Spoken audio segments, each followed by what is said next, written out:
Good afternoon, everybody, and thank you very much for tuning in for this conversation. Today, we're going to be talking about how technology is changing the future for accountants.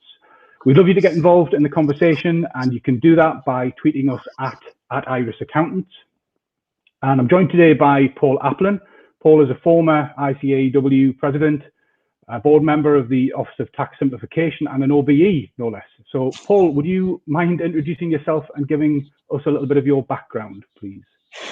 Yeah, thanks, Jim. In addition to those things, I spent 40 years in practice in an independent firm in the West Country, mainly as a tax partner. But as you do in a very small firm, you do a bit of everything. Always been fascinated in technology. And back in 1997, my tax anorak moment was filing the UK's first ever electronic personal tax return with, of course, Iris software. Very good, thank you. So my name is Jim Scott. I'm the managing director for Iris Accountants, and I've been with the business a relatively short amount of time, but I've got a long history in the industry, and specifically in the accounting software industry as well. So the topic of conversation today, Paul, is around the acceleration in the shift of technology adoption and the way that is transforming business, tax and financing, and the pace at which it's doing it. So that creates, I think, new challenges and new opportunities for accountants in practice and in industry for that matter. But I'd love to get a little bit of a sense from you as to what you think at a high level some of those challenges and opportunities might be. Okay, I think one of the problems over the last 5 years or so is that MTD, Making Tax Digital, has dominated so much of the discussion around technology in tax and finance. It's dominated because it's something we have to do. But I think looking at technology through that MTD lens is really distorting the picture. And I think we kind of need to look at it the other way around. We need to focus on what technology can do to offer businesses and practices more efficiency and more insight. And if we can harness digital technology to keep better business records, to keep records closer to real time, then we can help businesses to get better insight, to get better information, to run more effectively and more efficiently. And we get better tax information, but it comes out as a byproduct, not as the driving force. So I think one other thing that's really impacted over the last year is naturally COVID. And in many ways, I think that's been just as big a disruptor, just as big a driver of a move to technology as Making Tax Digital has been. And it's certainly driven more people to the cloud. And I think if you put all that together, I've said we should be looking through another lens, through a business efficiency lens. Let me give you an example of what I actually mean by that. If I think of one of my old clients, an electrician who was probably working 6, if not 7 days a week, as far as his wife was concerned, it was 7 days a week. And every January, probably second week of January, he'd bring in his box of records. I'd knock out a set of accounts. All he really wanted to know was, what's my tax bill and what's your bill, Paul? That strikes me as a really unsatisfying service to give and a really unhelpful service for the client. It's kind of, I've got to do this, so let's get through the pain. If I can get him onto cloud software, if I can actually get him to use it fairly regularly, I can digitally, virtually look over his shoulder at any time during the year, see what his records look like, and maybe say, do you know, you're getting very near your overdraft limit. You need to get some bills out. Or do you realize how many bills are still outstanding? You need to get paid. Being able to do that, to virtually look over somebody's shoulder, to give them, if you like, a virtual FD service, that would be impossible without cloud technology. It'd be impossible without modern technology. And I think if we can look at that kind of use for technology, we can provide a much more proactive service that our clients really want. MTD, well, the tax information is a byproduct. It's there technology is there to take chores away from us, Jim. If I think back to my early days with a firm, and I try not to think too far back, it makes me feel old, but cut and paste wasn't something you did with a mouse click.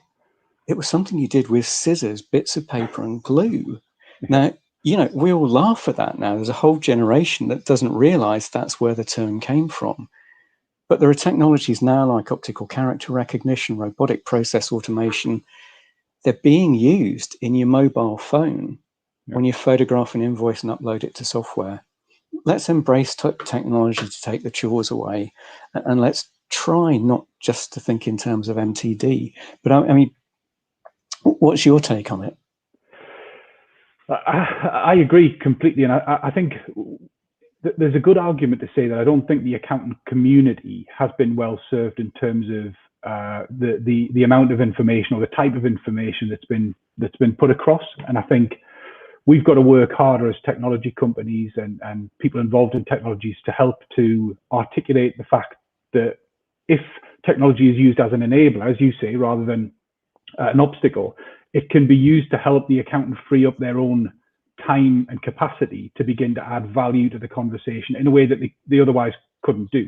So I think for me, it is a combination of making sure that accountants are educated, but that accountants seek to be educated on the benefits, that they use the time or the capacity that technology can create for them to apply it to serving their clients in new ways and adding additional levels of value over and above what they're able to do with compliance work. And I think there are new technologies coming down the pipe as well. There are things like artificial intelligence and chatbots and so on and so forth. And while they're not prevalent today, I think they are likely to become more and more, they're going to become more and more embedded in some of the technology that's exposed to accountants. I'd love to get actually your thoughts on some of the AI and the chatbots, because I know that's something that you've actually looked at quite a bit, Paul, haven't you? It is, and I mean, if there's one thing I can pick up just before I go on to that, it's in looking at tax technology over the last few months. One thing that's really struck me is a lot of these core technologies like artificial intelligence, like optical character recognition, like robotic process automation. Your natural instinct is to think of them in terms of very big businesses and maybe very big numbers and very big volumes of data. But again, those technologies are there. Sorry, I'm trying not to show the fact that I've got a photograph of my dog on my mobile phone, but I'm too late now. But, that same technology that's being used by multinationals, by the very biggest international businesses, is also being used by nano businesses. It's back to my electrician again. What he's using when he photographs an invoice is OCR, RPA, and it's AI. So you asked me what I thought the impact of AI more generally on the profession would be. Some people are very dubious about how much artificial intelligence is actually going to impact. There's a great book by the Suskins in which they say that in virtually every conversation they had with a professional, the professional would say, oh yeah, AI is going to transform the professions except mine.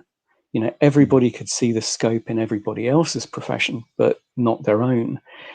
But again, the fact is AI is already affecting our daily lives. It's in that thing. Predictive text, AI, so much that we do on a mobile phone, so much we do in our daily lives, shopping online, booking a holiday. Where do those little pop-ups come from that say we might be interested in X? It's artificial intelligence, it's machine learning, watching what we do, but not just watching it and playing it back, but learning from it and playing it back. And we've seen that in accounting technology, in inline XBRL for corporation tax, where we're using programs that learn how we tag and play back increasingly correct tagging to us, it is going to impact, I think, on our daily advisory work. If you look back a few years, look back 5 or 6 years, one thing I bet everybody who's watching this now did was advise clients on whether to operate through a limited company or as a sole trader or partnership, advising clients on the optimum mix of dividends and salary. So we all probably had our little spreadsheets, or we did the calculations by hand, and we sold that advice. Yeah. Now, in 10 seconds on Google, you can find a whole stack of online calculators that will do that.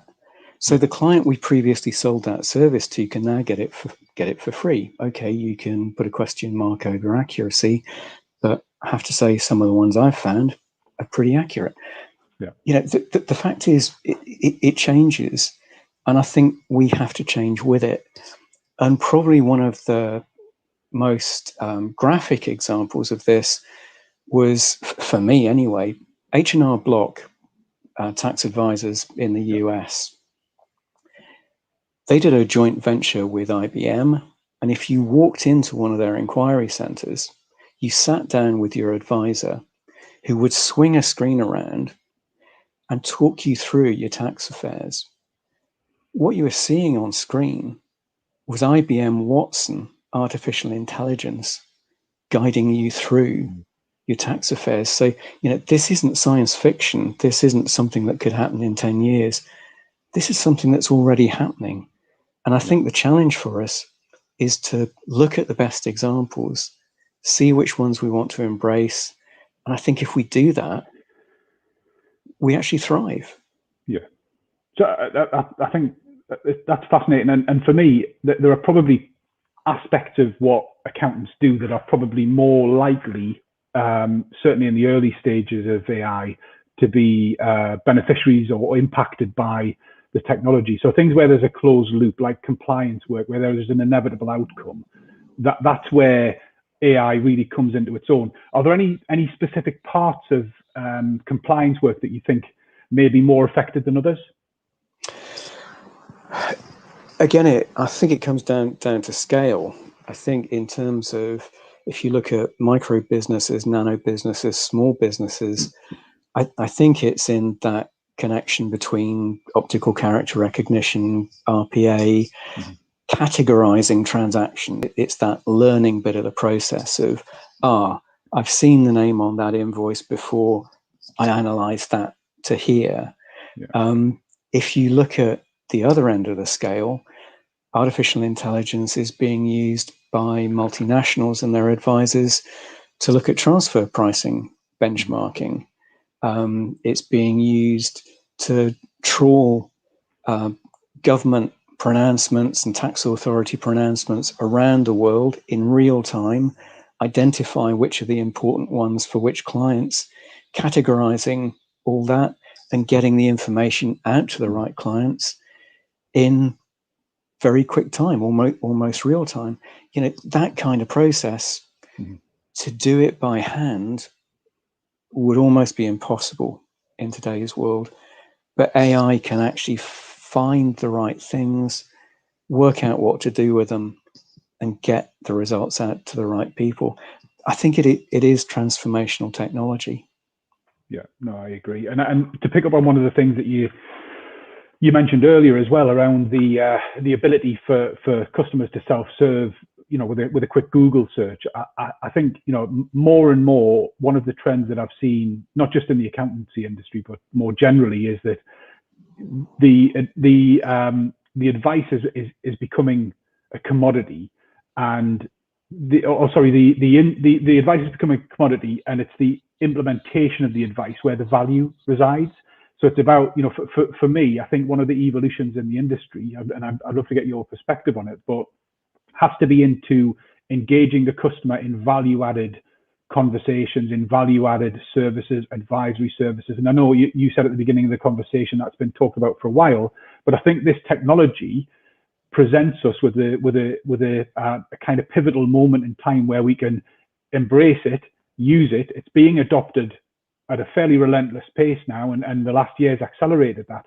So really, the question is, how do we move the industry and individually, how do we move towards freeing up time to create the right experience for the customer? And maybe it might be worth just spending a few minutes exploring what that experience might look like and where it might move us towards. I'd love to get your views on that. Yeah, I think it comes back to the classic thing of, I'm too busy to worry about how to run my own business. Mm-hmm. I'm too busy doing the day-to-day client or customer stuff to really have time out to think, am I doing this the right way? Or in the context of this conversation, do I really know what technology is out there that could help me to do this more efficiently? Mm-hmm. And certainly, one thing that I discovered in practice was back in '97, when we had the transition to self-assessment, electronic lodgement system, DOS to Windows, what a year that was. But that was the time when I think the biggest group of smaller practices moved to tax software.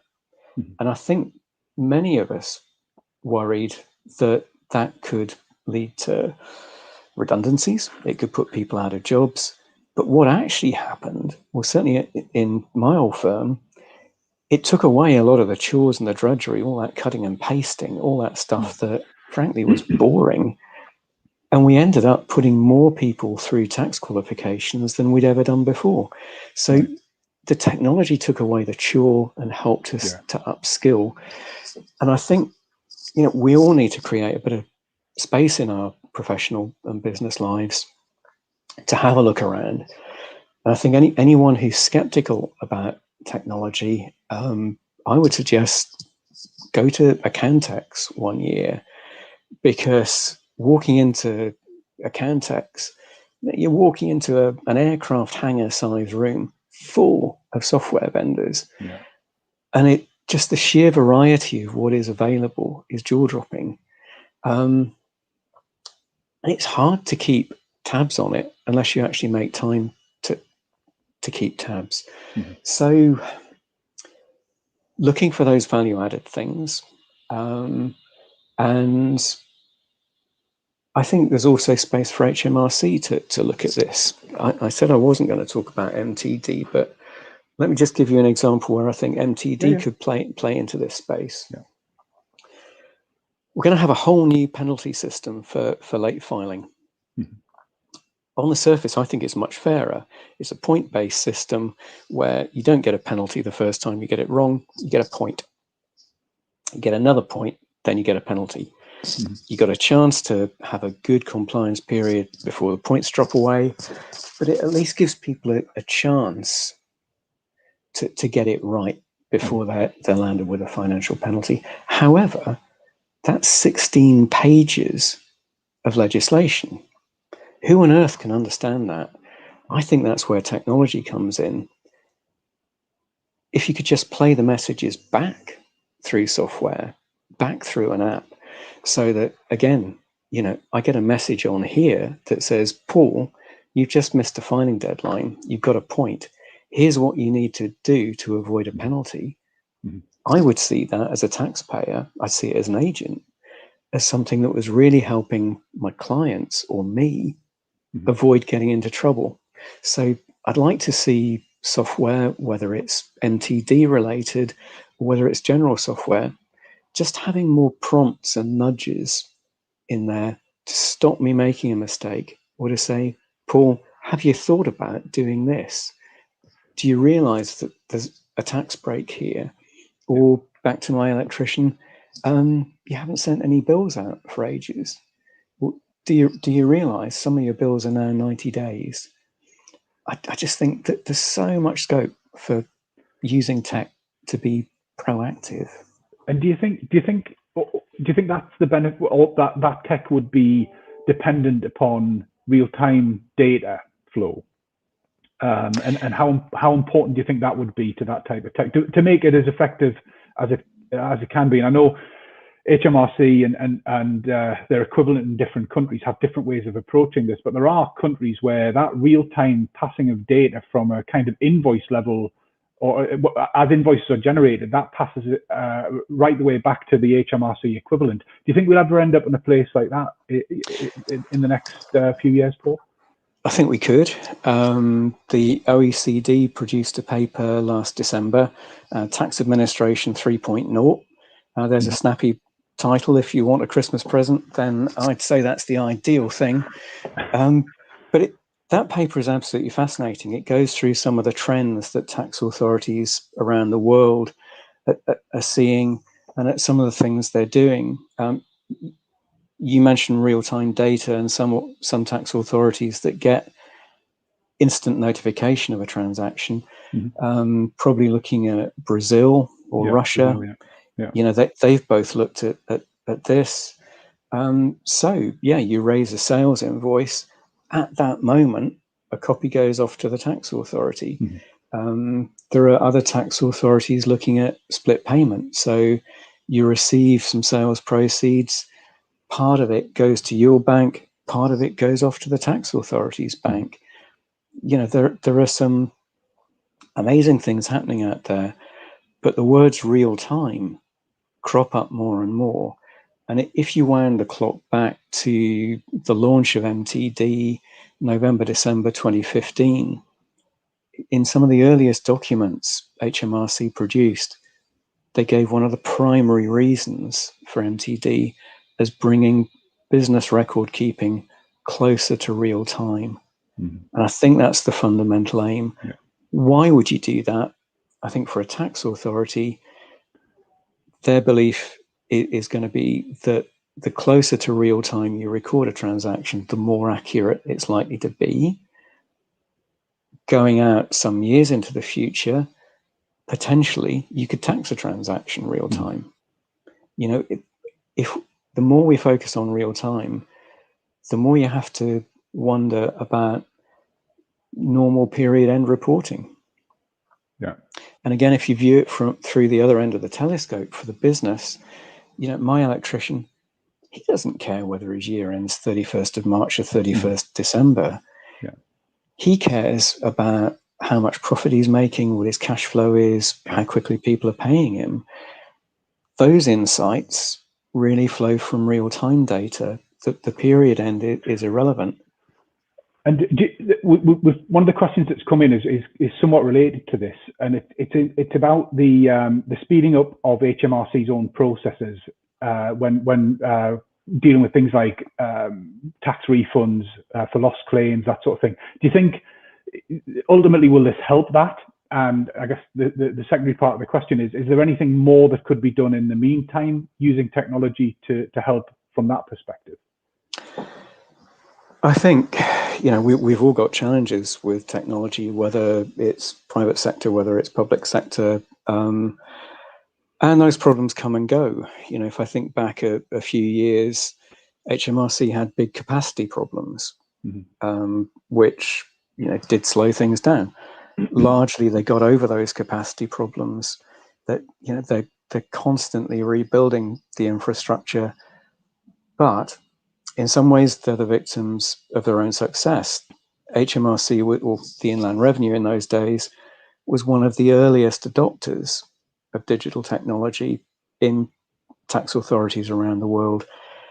The downside of that is it's left them with a lot of legacy systems. And part of what is happening now is legacy systems being gradually consolidated. And the more they're consolidated, I think the fewer rough edges we'll see, the more slick processing will become. But it's an enormous task. A few years ago, in the run-up to RTI, they had 4 national databases for PAYE and NI. Having to consolidate those 4 into one was an absolutely massive exercise. You know, that's now done. That's now history. That is a consolidated, effective part of a system, but there are still other parts that need to be integrated. So it's an evolution rather than the revolution, is there? Yeah, I think it has to be, Jim. I don't think revolution is possible. You know, it's too big, and it's operating 24/7. Yeah. Okay. Agreed. The couple of, because I'm conscious of time, there's a couple of other subjects I just want to sort of try and squeeze in if we can, Paul. One is around, which is, I suppose, partly a vendor response to the evolution of technology. And one of the things that I've observed, again, not just in the accountancy industry, in different industries as well, is the availability of things like apps has decentralized the bigger solutions, and you've got small parts of the responses, or the responses to the bigger challenge, being produced by different vendors or different applications, which is great because it gives a kind of point solution for a specific challenge, but it leads to a bigger challenge around integration and how these technologies work together. Do you have a view on where that will ultimately end up? Yeah, again, I think consolidation is the destination. I think more integration is the destination. You know, one thing we've seen with MTD is, while it was initially a slow response, we've had a huge number of products come onto the market for MTD for VAT. At the moment, it's a very small number for MTD for income tax. I think that will expand rapidly. But then I think we'll see market forces. You know, some of those products will get more sales than others. Mm-hmm. You know better than I do how expensive it is to develop a software product. So I think the market will contract again. Mm-hmm. But consolidation, I think, will happen firstly just through market forces. The market can't support such a wide variety of products, but also because integration is the real key. Mm-hmm. And I think, you know, those two concepts of real time and integration are where we're traveling. And I mean, just when you mentioned real time again just now, I was thinking it's a bit like driving a car, isn't it? You don't want a nice printout at the end of the journey to tell you what your average speed was. You want to know when you're coming up to a speed limit sign, how fast you're going. You need to know now, not after the event. Yeah. I think we need to see finance in that way as well. Okay, that's really, really helpful, really interesting. So in wrapping up, Paul, have you got, in the context of the conversation that we've had, do you have one piece of advice that you'd like to leave with those that are listening or watching the call? Yeah, I think it's think about what works best for you and your clients. Where can technology help you deliver the most proactive support? Where can it help you to upskill staff? So, you know, think of technology as an enabler, as something that helps you to deliver a better service. And that means kind of putting the MTD driver on one side and not thinking about what you're being forced to do, but thinking about what you actually want to do to get the best out of technology. And, you know, that is really hard when we're all focused on, we know the MTD timeline, we know we have to get our clients tuned up for it. It's very hard to find that bit of time to think, yeah, but how else can we use technology? But I think making that bit of time to think about it through that end of the telescope is going to pay dividends. Yeah, no, I agree completely. And I think just in closing, I guess it would be good for people to begin that journey with the end in mind. And I think, you know, given everything we've said about the direction of travel, the consolidation of solutions and so on and so forth, I think it's important to, you know, you need to take point solutions where that's the right answer for you and for the clients.